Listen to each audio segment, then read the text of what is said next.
Check. All right, guys. Welcome back to Larry Buys Houses. We're continuing on with the Money People Deal series. Tonight we're doing chapter 15, the three pillars for achievement. So initially when I read this the first time, it didn't really speak to me the way that it does today. And it seems like that happens a lot with reading this book a second time, especially years later. Um, But there's three, a lot of the research on this chapter comes from Think and Grow Rich. So if you haven't read that book, that would be one that you want to check out. But essentially, it starts with Stefan telling a story about meeting this guy, Doug Vermeeren, who did something that he would call like a modern day Napoleon Hill version of Think and Grow Rich. And so when he met Doug, he shared that there's three particular pillars. So we're going to go through the three pillars. And the three pillars just at the top here are one, affectionate, loving parents, two, a supportive partner or spouse, and three, a deep religious faith. And so we're going to dive into particularly these three, and then we'll see what we can kind of come out of the other side. I think, the first time I read this, I was like, yeah, that makes sense. As he dives into each of these things, it'll make more and more sense, as well as you might find yourself going, I don't have that. I need more of that. And at the end, we'll talk about the action steps that come along with this chapter here. So the first one here that we're talking about is the affectionate, loving parents. So this particular part of it has a lot to do with just the fact that the parents create an environment where the child can take risks, that when they make mistakes, that it doesn't change what, their value they perceive of themselves is. So it's very much fostering the mentality, because there's like an emotional mentality here that's created early on with unconditional love from a parent. Very important for taking risks. The risk taker will know that no matter how bad they fail, that the parents will be supportive and there to support them emotionally, physically, mentally, and spiritually, no matter what they do. So people without that part of their life are already starting a little bit behind the eight ball. I don't think that this is something that it's like, oh, I was born without loving, affectionate parents, therefore I can't have this pillar of success. Really, it's the pillar of success stems from that if you were raised that way. And if you weren't raised that way, you can build that, because really what it is self-esteem. So it says self-esteem is critical to becoming a top achiever because it allows a person to take a risk. And that's that emotional capital. So if you're not willing to bet on yourself, especially in things like sales and wholesaling, you're betting that you can create money out of nothing.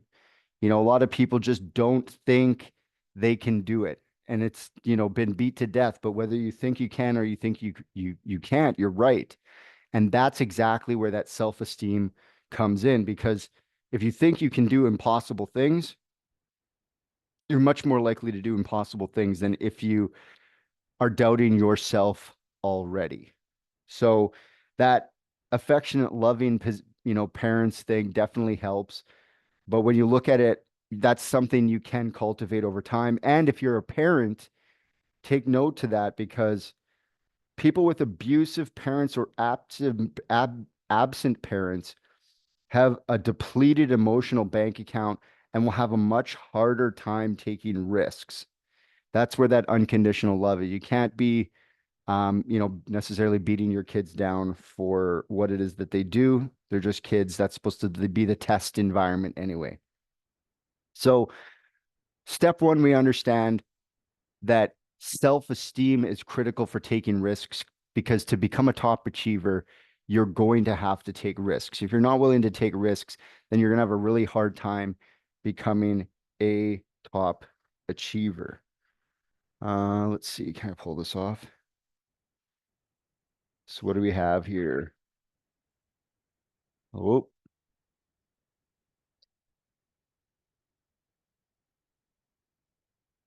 Okay, so number one, first big takeaway we found here in the chapter is that self-esteem is critical for taking risks. Critical for taking risks. And risk is what you need to become a top achiever. And you're either raised with it, or it is something that you have to develop. Okay. So you're not dead in the water. You just have to actually like cultivate that self-esteem that allows you to take risks, start a business, do something. So the second one, which can kind of be a sticking point for a lot of people, um, is the supportive partner. So when we used to do the coaching sales and stuff like that, we'd have people who were coming and they wanted to change their life. They wanted to take coaching, and we could sit on the other side of the table and tell them that getting some training on what you want to do in life is going to accelerate your results. It's going to get you to where you're going through a system. And they're like, I need to think about it. I got to talk to my spouse. And, are they supportive of your idea of doing this? And so sometimes I would see people that had what it took, but did not have the support at home to financially move in that direction. And it's usually because the spouse has failed at something like this in the past. You really only get like one MLM or one, thing that's going to get the faith. If you lose that faith, you're going to have to bankroll it yourself because you're not going to probably not going to get a second chance. So Warren Buffett says his best. It says marry the right person. And so one of the two things that you need from the supportive partner or spouse is going to be that they either A, actively pursue it with you, or B, passively support their partner emotionally, physically, mentally, and most important, spiritually. So you see what's interesting in that is that they're either fighting the fight together, and so they both understand what's happening in the business. They're both engaged in the ups and the downs. So you don't need to have a whole lot of dialogue. And then the second one is that they can, without knowing necessarily what's going on, provide you the support that you need on the other fronts. Like, I don't want to talk about the business. I just want to talk about how I'm feeling about the business and be supported and be told that, it's going to work out and things always work out and we'll get through this and all that stuff. So when you look at that, you may you may get both, but you're only likely going to get one. So the second pillar here is that you have the supportive spouse, but that they either A, need to be in it with you, or B, they have to be able to be more of a spiritual, emotional support.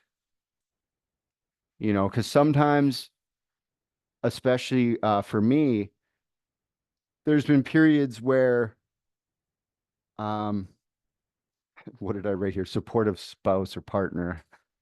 You can't even read that. So there's been times in my career where I've been very one-on-one with my partner, and then there's times where it's been more of this thing, and they can both be difficult. I think that sometimes you have to have a certain high level, like your partner or your spouse has to have a certain tolerance or anxiety that comes along with business. If your spouse isn't able to be flexible and navigate the business with you, and it causes more stress than the value of what's happening in the business, then you probably will have to shift to something like this for a time. Maybe they have something going on, like the death of a family member, and you're going to have to support them in different ways. And in this, it's they can be in it with you. And I suggest if you're getting started that they're more maybe in it with you. And then eventually, that was your dream and it's probably not theirs. So, once they understand maybe what it is that you go through on a day-to-day basis, that perhaps that they'll um, maybe be happier and be, but maybe they want to be in the first one, which is where they're actively in it, so that you don't have to articulate how, things are going. Things are just going. You're both in it. It's going, right? And then the third one here is um is going to be just faith. This is that, we have a t-shirt over there that says get religion.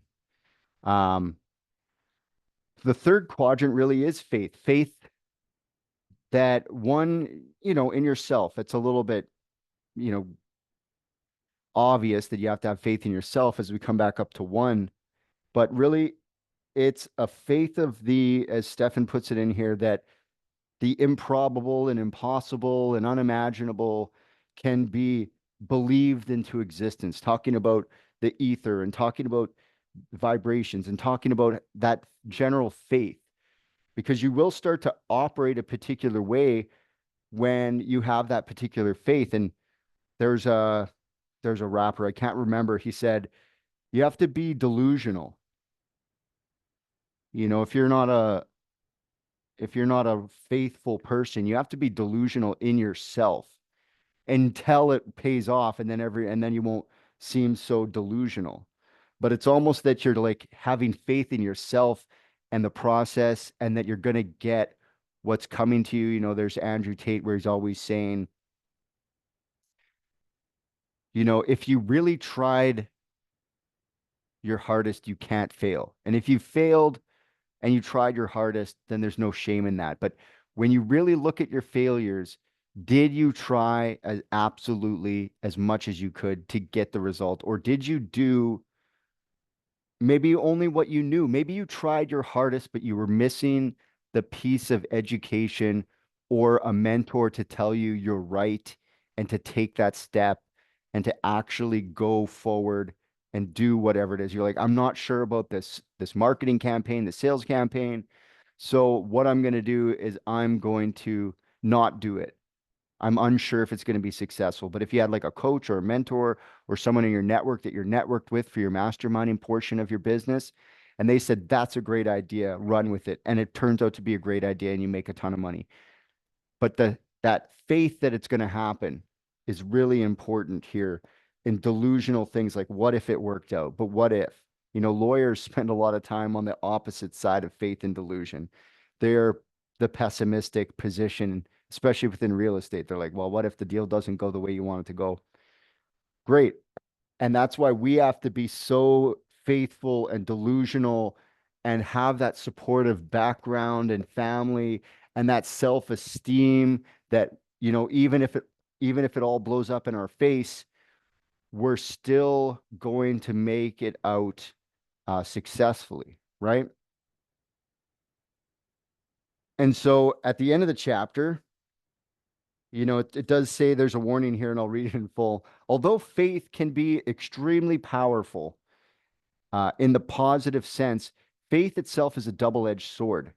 Faith allows the user to leap logic, which can be used in a positive way to achieve greater goals with no prior experience, just blind faith that it's going to work out and, do some things and it works out. However, faith can also leap logic in the wrong direction and create a closed off mind that can completely cripple the thinking mind.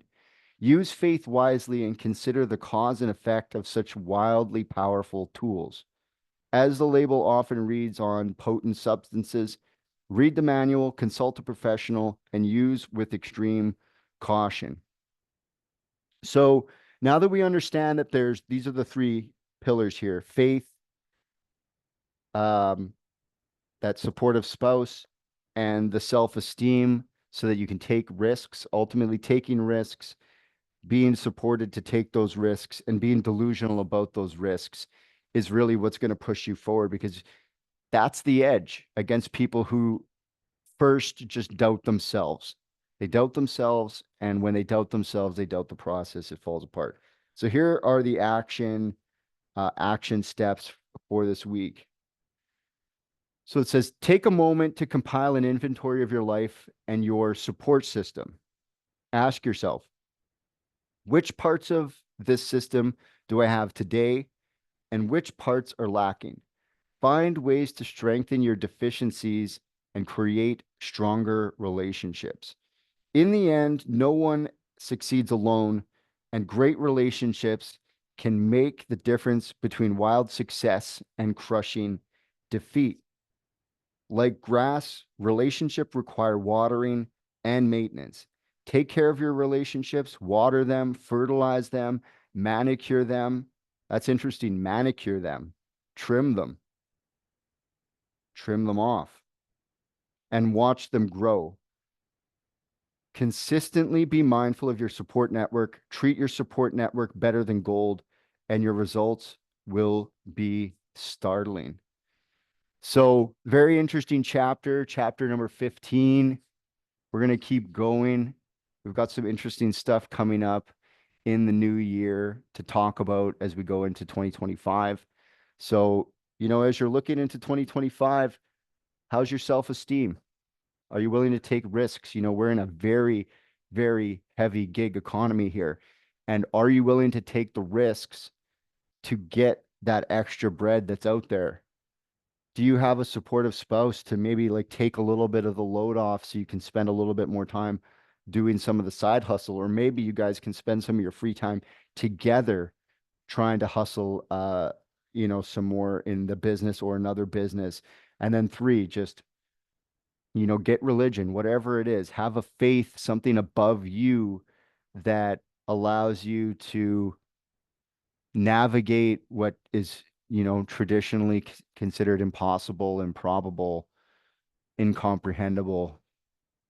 You know, ask for it. And it's a really great vision thing to have that faith that it's going to happen. It's going to happen for me. And you start to act accordingly. So, yeah, we're gonna go to deal talk with the rest of the room, and that's another episode of Larry Buys House is Money People Deal. More. Stop recording.